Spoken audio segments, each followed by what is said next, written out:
Means organic में ये हम लोग देख सकते हैं, पैथोलॉजिकल चेंजेस आए तो इसमें हम लोग ये देख सकते हैं। इसमें इनऑर्गेनिक जो हम लोग आंखों से नहीं देख सकते, तो उसमें उन्होंने सोडियम, पोटेशियम, कैल्शियम ये सारा दिया है यहाँ पे। इतना ही चल रहा है अभी, थर्ड पेज चल रहा है हमारा, तो आगे कंटिन्यू करेंगे। हम्म। लीना मैम। हाँ हाँ हाँ। Vaishali, thank you Vaishali. Thank you thank you.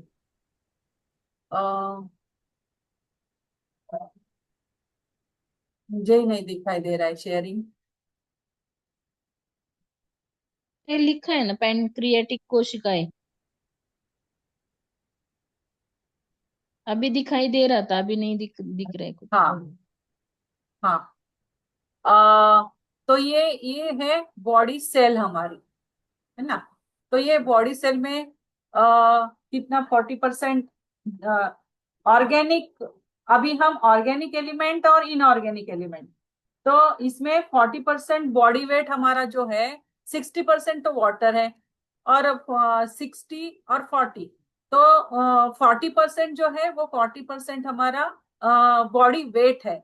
तो ये बॉडी वेट में क्या है कि सॉलिड सब्सटेंसेस है। तो ये 40% का उन्होंने किया है ऑर्गेनिक एलिमेंट 33% और इनऑर्गेनिक 7%। 7 यहाँ पे दिया है क्या, देखते हैं। हाँ, ये सेल बॉडी है, ये स्ट्रक्चर सेल का स्ट्रक्चर है ये। ये हमें आगे देखना है नेक्स्ट चैप्टर में, नेक्स्ट चैप्टर में देखना है।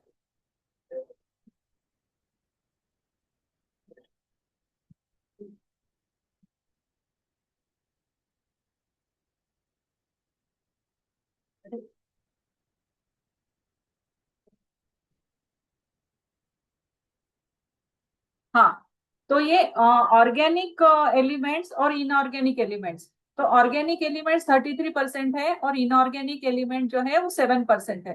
तो ऑर्गेनिक जो है, जो ऑर्गेनिक कन्वर्जन्स होते हैं उसके, ऑर्गेनिक के हमारे बॉडी में, उसके कुछ ना कुछ रिएक्शंस होते रहते हैं, तो ये बनते हैं उससे कुछ ना कुछ।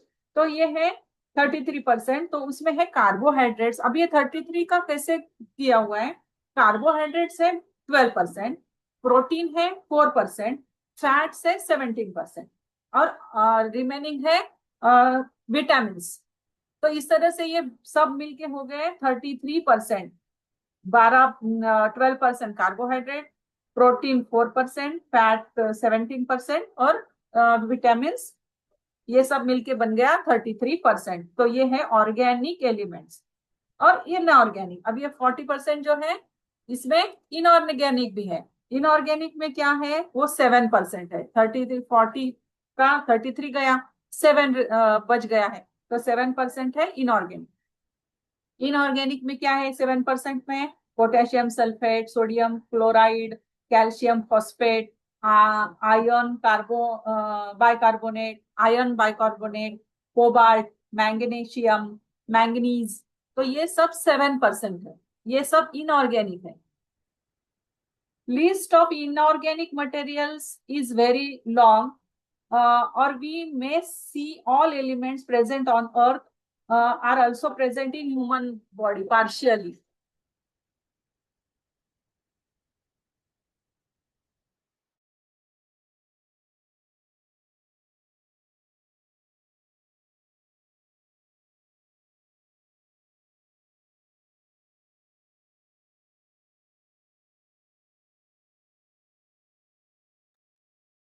मैम आवाज नहीं आ रही आपकी।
हेलो, सॉरी फोन आ गया था। हाँ, क्या चल रहा था हमारा?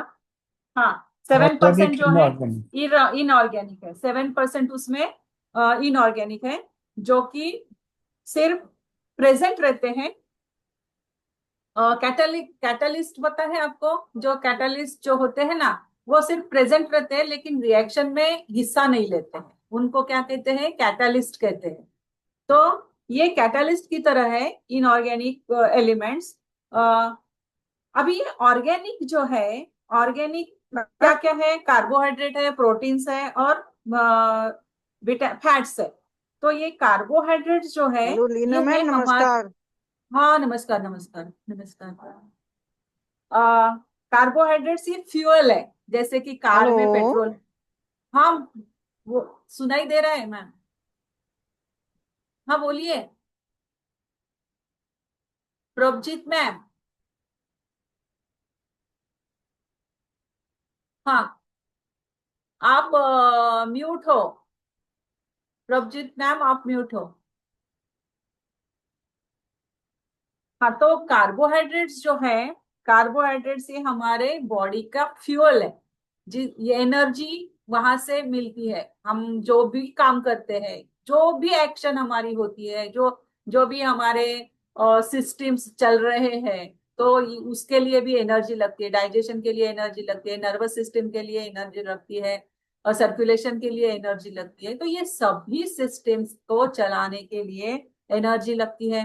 तो ये फ्यूल जो है, तो ये फ्यूल क्या है हमारे बॉडी में? तो वो है कार्बोहाइड्रेट। ये कार्बोहाइड्रेट के ऊपर ही सब बॉडी हमारी चल रही है। तो ऑर्गेनिक मटेरियल में कार्बोहाइड्रेट है, और ये कार्बोहाइड्रेट हमारे बॉडी का फ्यूल है। प्रोटीन्स, अब जब बच्चे पैदा होते हैं, वो उनका शरीर बढ़ता है, तो वो जैसे जैसे हमारा साउंड नहीं आ रहा है आपको? सभी को नहीं आ रहा है क्या साउंड? आ रहा है अभी। आ रहा है।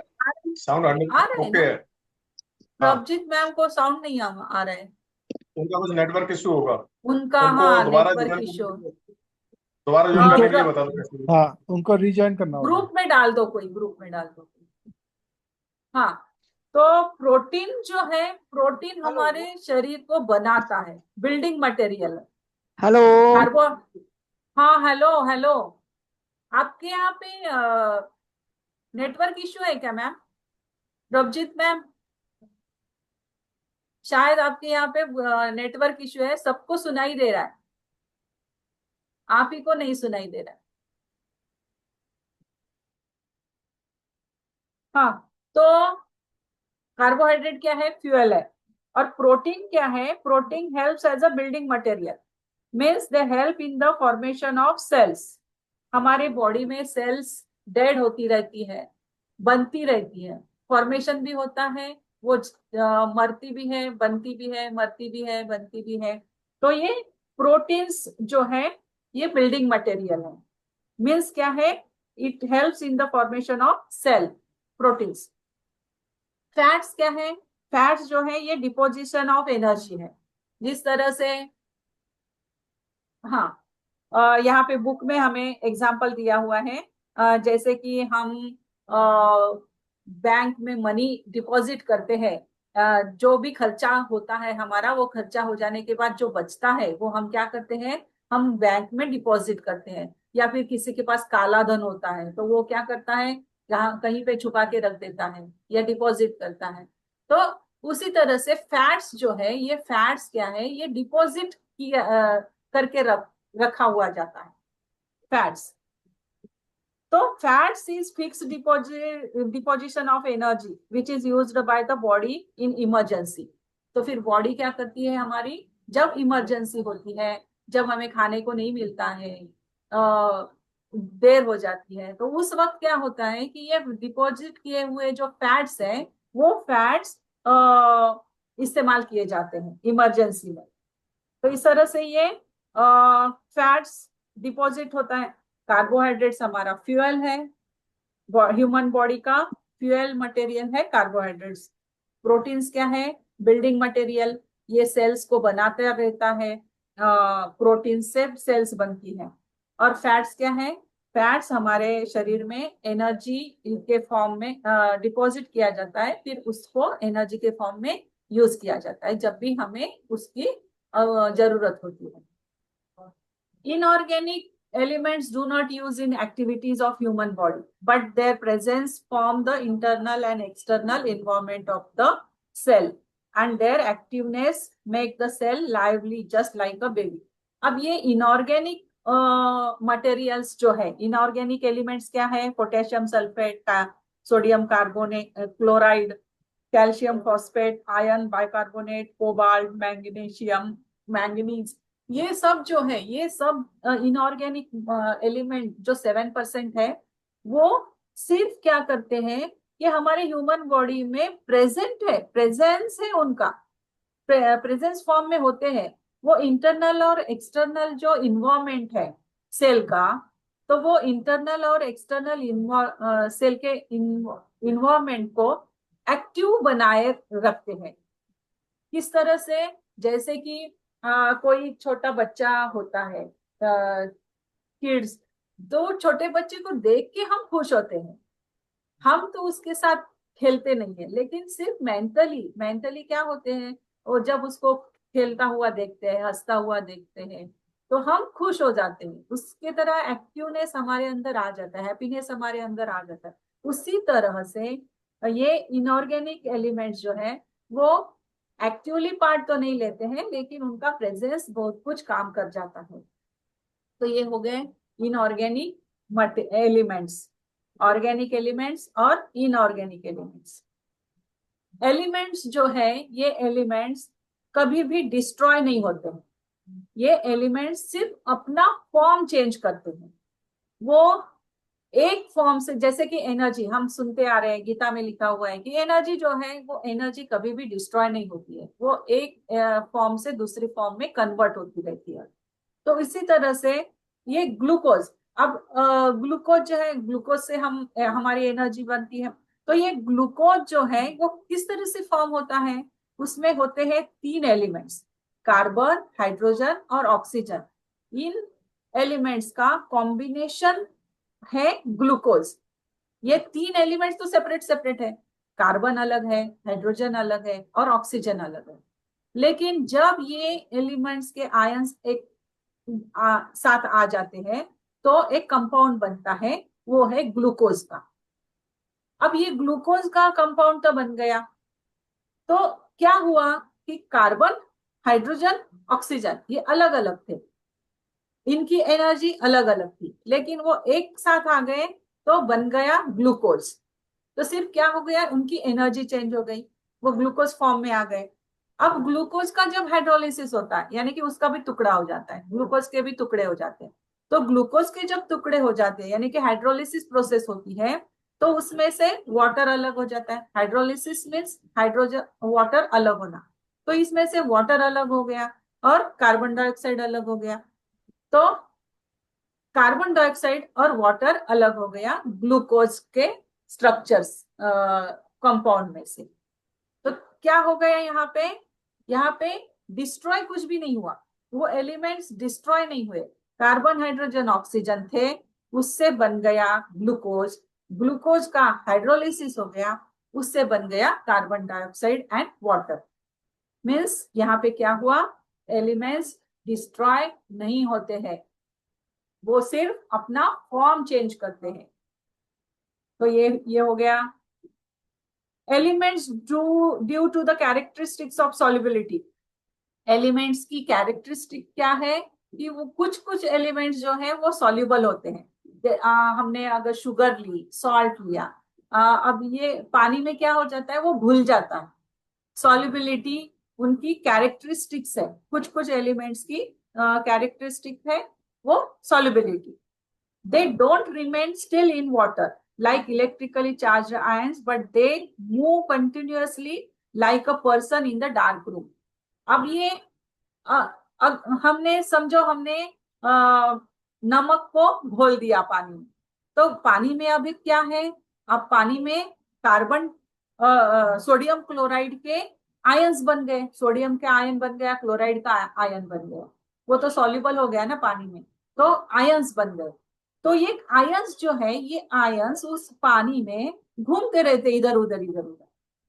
तो ये वो आयंस क्या है, एक दूसरे को टकराते हैं। फिर जिस तरह से हम डार्क रूम है, डार्क रूम अंधेरी रूम है, और अंधेरे रूम में हम क्या करेंगे, हमें जाना है बाहर, तो हम ऐसे ढूंढते ढूंढते इधर उधर घूमेंगे। उसी तरह से ये आयंस जो है, ये आयंस उस लिक्विड में घूमते रहते हैं, वो टकराते हैं एक दूसरे को। तो ये जो मोशन है, ये जो क्लैशेस होना है उनका, वो क्लैश होते हैं एक दूसरे से। तो इसी मूवमेंट को ब्राउनिन मूवमेंट कहते हैं। जब ये आयंस एक दूसरे को टकराते हैं तो उसे कहते हैं ब्राउनिन मूवमेंट विथ ईच अदर। तो ये हो गया सॉल्युबिलिटी। पहला पॉइंट था कि एनर्जी जो है, एलिमेंट्स जो है वो डिस्ट्रॉय नहीं होते हैं, वो सिर्फ फॉर्म चेंज करते हैं। दूसरा पॉइंट था कि कैरेक्टरिस्टिक्स ऑफ सॉल्युबिलिटी, उसमें ब्राउनिन मूवमेंट बताई है। एटम्स जो है कार्बोहाइड्रेट्स के, प्रोटीन्स के और फैट्स के, ये इसका इंटरनल और external environment of cell. Ma'am कहाँ से पढ़ा रहे हो आप ये? ये हमारा मानव शरीर विज्ञान। आप 2 डिवाइस से ज्वाइन हुए हैं क्या प्रभजीत मैम? नहीं नहीं, एक ही डिवाइस से हुई हूँ। पहले वो आवाज नहीं आ रही थी तो मैंने काट के दोबारा ज्वाइन किया है। इको आ रहा है। हाँ, ये अच्छा, नहीं बस वो बुक ही पूछना था मैंने, क्या भाई आपको कहाँ से पढ़ा रहे हो, तो मैं मुझे समझ ये, क्योंकि यहाँ यू सेल की फोटो दिखा रखी है ना आपने। मानव शरीर विज्ञान, मानव शरीर विज्ञान चैप्टर 1। ओके। Chapter 1 homeostasis. अपना पहला चैप्टर जो है ना, होम्योस्टैसिस। हाँ, तो ये होम्योस्टैसिस की प्रोसेस किस तरह से होती है हमारे सेल के बॉडी में, ये यहाँ पे समझाने की कोशिश की हुई है कि जब भी कुछ कन्वर्जन होना है तो वो सेल में होता है, एलिमेंट्स चेंज होते हैं, उनकी ब्राउनिंग मूवमेंट होती है, वो चेंज होते हैं। atoms, carbohydrate, protein, fats present in the internal and external environment of the cell fluid are not ionic, so they are not hyperactive. अभी यहाँ पे क्या कहा है उन्होंने कि cells do not absorb these organic elements more than requirement from the blood flow. अभी ये सेल में, cell do not absorb these organic elements. अब ये कार्बोहाइड्रेट, प्रोटीन्स और फैट्स सबके सब ब्लड में नहीं जाते हैं, ब्लड के फ्लो में। The storage house of these elements are different, so rest amount of elements store in their store houses. तो सभी का इस्तेमाल तो नहीं होता है, जितना उसका इस्तेमाल होता है उतना वो इस्तेमाल करेंगे, और जो बाकी बचा है कार्बोहाइड्रेट, प्रोटीन, फैट्स, जो बाकी बचा है उसे क्या करेंगे, वो अपने अपने स्टोर हाउस में जमा करके रख देंगे। The presence of inorganic elements in external and internal fluid of cell membrane forms an electric field, the type of which depends upon the charged ions present in the fluid.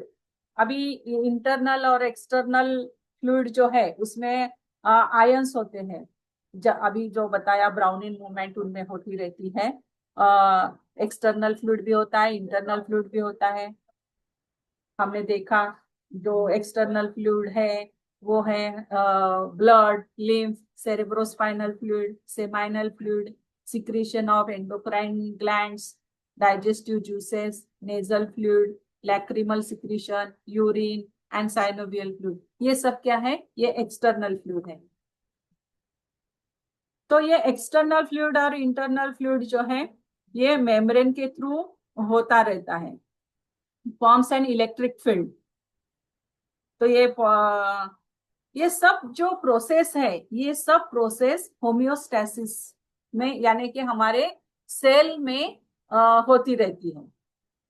Homeostasis हमारे cell का या हमारे body का equilibrium बनाए रखने के लिए, temperature हो या पीएच ऑफ हमारे बॉडी का पीएच हो, सेल के बॉडी का फ्लूइड का पीएच हो, वो उसका इक्विलिब्रियम बनाए रखने के लिए ये सब प्रोसेस जो है, ये प्रोसेस हमारे सेल में होता रहता है।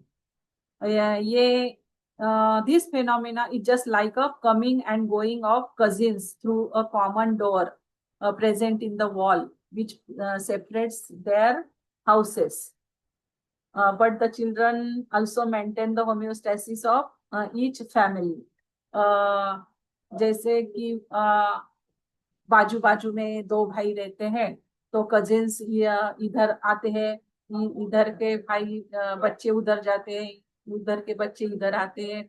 उसी तरह से ये मेम्ब्रेन के थ्रू एक्सटर्नल फ्लूइड और इंटरनल फ्लूइड का आदान प्रदान होता रहता है। ये एग्जाम्पल यहाँ पे दिया हुआ है, जिस तरह से बच्चे एक दूसरे के यहाँ पे आते जाते रहते हैं और फैमिली का होम्योस्टेसिस बना रहता है, उनका संबंध फैमिली में बनाए रखते हैं। उसी तरह से ये आयंस जो है, ये आयंस बोथ साइड में सेल मेम्ब्रेन के वो फॉलो करते रहते हैं। ये जो रूल है उसको कहते हैं डोनांस इक्विलिब्रियम। ये लास्ट पैराग्राफ में है, उसके पहले उसको कहते हैं डोनांस equilibrium. The quantity of elements not remain fixed in extracellular fluid but may be lower or higher, but soon the situation is controlled to maintain the homeostasis. अभी इसका जो एक्स्ट्रासेल्युलर फ्लूइड और इंटरसेल्युलर फ्लूइड जो है उसका fixed ऐसा कुछ नहीं होता है, ये मेंटेन करते रहते हैं, वो उसको मेंटेन करते रहते हैं और कंट्रोल होता है होम्योस्टेसिस प्रोसेस से। It helps the person to stay healthy. अब हम ये क्यों होता है, होम्योस्टेसिस क्यों होता है, ये हमें हेल्दी रखने के लिए। अगर गर्मी पड़ जाए बाहर, समर सीजन में गर्मी होती है तो इंटरनली हमें टेम्परेचर कूल करना पड़ता है, तो ये हमारे ब्लड में फिर ये सब प्रोसेस होती है और टेम्परेचर मेंटेन किया जाता है। पीएच अगर बढ़ गया है तो पीएच को लेवल में लाना पड़ता है, तो ये आयंस का इधर उधर डोनेंस इक्विलिब्रियम के थ्रू वो प्रोसेस होके पीएच भी मेंटेन होता है। फिर इस तरह से ये हमारी बॉडी फिर हेल्दी रहती है। The sales become unhealthy if the homeostatic mechanism of body fails to maintain the equilibrium and can't control and quantity of these elements, and this is the beginning of the disease. और जब हमारी body ये सब कुछ नहीं कर पाती है, फेल हो जाती है ये सब कुछ करने में, तो वो हमारा डिसीज का बिगिनिंग होता है। क्या कहते हैं हम उसको, शारीरिक क्षमता जो है हमारी, वो शारीरिक क्षमता कमजोर हो जाती है, तो होम्योस्टेसिस प्रोसेस नहीं होती है, तो फिर अलग अलग रोग हो जाते हैं, सर्दी हो जाती है, ठंडी गर्मी, टेम्परेचर कम ज्यादा। अभी इसको एक्सप्लेन कीजिए आप थोड़ा थोड़ा, क्या क्या समझ में आया। डाउनिंग प्रोसेस क्या है, ब्राउनिंग प्रोसेस मूवमेंट क्या है, डोनांस इक्विलिब्रियम, डोनांस इक्विलिब्रियम। ब्राउनिंग मूवमेंट में क्या होता है, एलिमेंट मीन्स मरता नहीं है, सिर्फ उसका फॉर्म बदलता है। जैसे ग्लूकोज किससे बनता है, कार्बन हाइड्रोजन एंड ऑक्सीजन से ग्लूकोज बनता है। और हेलो, हाँ बोलो बोलो। और अगर ग्लूकोज का फिर से हाइड्रोलिसिस होगा तो कार्बन डाइऑक्साइड और जल बनता है। और ये एलिमेंट्स है, ये घुलनशील होते हैं, इलेक्ट्रिक चार्ज होने के कारण इसका आयन का रूप स्थिर नहीं होता है, तो वो इधर उधर भागते हैं बॉडी में। जैसे अंधेरे कमरे में व्यक्ति बहुत सारे रहेंगे लोग, तो एक दूसरे को टकराएंगे बाहर आने के लिए, वैसे ही ये जो एलिमेंट्स है वो अंदर के अंदर वो एक दूसरे को टकराते, उसको ब्राउनिन मूवमेंट कहते आयंस। हैं। आयंस मूवमेंट ब्राउनिन मूवमेंट्स कहते ब्राउनिन। हैं। रमेश सर, आप ये लास्ट वाला पैराग्राफ समझाओ ना। हाँ हाँ हाँ। लास्ट वाला कौन सा पैराग्राफ, क्या क्या था वो? ये डाउनिन डोनल्स इक्विलिब्रियम। डाउन डोनल्स इक्विलिब्रियम। नहीं नहीं, मैं ऑर्गेनिक इनऑर्गेनिक समझा सकता हूँ। हाँ, समझाइए समझाइए। जितना जो देख जो भी समझा सकते हैं वो अपने अपने हिसाब से समझाइए, सबको समझ में आ जाएगा। देख हाँ देखिए, ये हम कैसे याद रख सकते हैं ऑर्गेनिक इनऑर्गेनिक को? जब हम कहते हैं कि भाई खाओ पियो, शरीर में जब किसी को कहते हैं खाओ पियो, मतलब ग्लूकोज लेते हैं, शुगर आती है, फैट आता है, प्रोटीन आता है और विटामिन आते हैं ना, कहते हैं इसमें प्रोटीन है, इसमें विटामिन है, इसमें फैट है, इसमें कार्बोहाइड्रेट है। हम ये बोलते हैं विटामिन है, बच्चे खा ले विटामिन आए। तो ये तो हो गया ऑर्गेनिक। हम ये तो नहीं कहते ना मिनरल खा ले। मिनरल नहीं, इन मिनरल वगैरह होते हैं ना, पोटेशियम, सोडियम, ये इनऑर्गेनिक होते हैं। इसको हम कभी नहीं कहेंगे ले बच्चे इनका ऑर्गेनिक खा ले, पोटेशियम खा ले। हम बच्चे को बोलते हैं विटामिन खा, प्रोटीन खा। तो ये सब ऑर्गेनिक हो गए, जो प्रोटीन विटामिन प्रोटीन और ये फैट और शुगर, ये तो हो गए ऑर्गेनिक। इनऑर्गेनिक हो गए मिनरल्स। ठीक है, मिनरल्स में हम ये नहीं कहते मिनरल खा ले, पोटेशियम सोडियम क्या क्या नाम है ना, मैग्नीशियम, ये सब, इसलिए हम याद कर सकते हैं क्या क्या है। ये तो मैंने बता दिया। Next ma'am. ठीक है, ओके। हाँ ठीक है। अभी ये होम्योस्टेसिस किस तरह से होता है? अब होम्योस्टेसिस जो है, जैसे कि ये क्या कहेंगे इसको, भूल गई मैं। बॉडी टेम्परेचर आरबीसी वगैरह बनाते हैं। नाही नाही, याला काय म्हणतात? Cycle sharing homeostasis. हो शेयरिंग हो रहा है क्या? हाँ, हाँ, सर्किल शेयरिंग सर्किल हो रहा है बना। ना? हाँ हाँ हाँ। तो ये जो है, ये बच्चे खेलते हैं, इसको क्या कहते हैं? अभी तो बताया था मैंने, भूल गई। Jig jig jack, jig jack, सौ। सॉ। हाँ हाँ हाँ। तो ये सीसो। सीसॉ। सीसॉ। सीसॉ, हाँ। तो ये सीसॉ जो है ना, ये एक एक बाजू नीचे रहती है, एक बाजू ऊपर रहती है। तो जिस तरह से हमारे बॉडी में कुछ ना कुछ घटित होता रहता है ना? तो कभी कम कभी ज्यादा ऐसा होता रहता है। तो हमें हमारी बॉडी क्या करती है, हमारी बॉडी इसको मेंटेन करना, उसको रहता है। बॉडी को क्या करना होता है कि हमारा सब कुछ प्रोसेस जो है वो स्थिर होना चाहिए, मेंटेन रहना चाहिए। बॉडी टेम्परेचर जो है वो नॉर्मल रहना चाहिए, सर्कुलेशन जो है वो नॉर्मल रहना चाहिए, बॉडी का पीएच जो है वो नॉर्मल रहना चाहिए, ना नीचे होना चाहिए ना ऊपर होना चाहिए। अगर ये नीचे ऊपर हो गया तो सब बिगड़ जाएगा, हमारी बॉडी हेल्दी नहीं रहेगी फिर। तो ये सीसॉ जो है, जिस तरह से ये सीसॉ, दो लोग यहाँ पे बैठेंगे तो ये सेम लाइन में आ जाएगी। तो इस तरह से हमें हमारे होम्योस्टेसिस की प्रोसेस होती है। तो ये किस तरह से होती है? अगर कुछ स्टिम्युलस आ गया, अगर बाहर ठंडी बढ़ गई, ठंडी है बहुत सारी, तो ये स्टिम्युलस क्या किया, ये डिटेक्ट हो गया कि बाहर बहुत ठंडी है। तो ये रिसेप्टर को रिसेप्टर्स क्या करेंगे, ये ब्रेन को इनपुट सेंड करेंगे एफरेंट पाथवे के थ्रू। एफरेंट पाथवे के थ्रू कुछ ऑर्गन्स जो है वो रिसीव करेंगे ये, और ये रिसेप्टर क्या करेंगे, ब्रेन को वो पहुंचा देंगे। वो इनपुट सेंसरी सेंसेस ब्रेन के पास चले जाएंगे।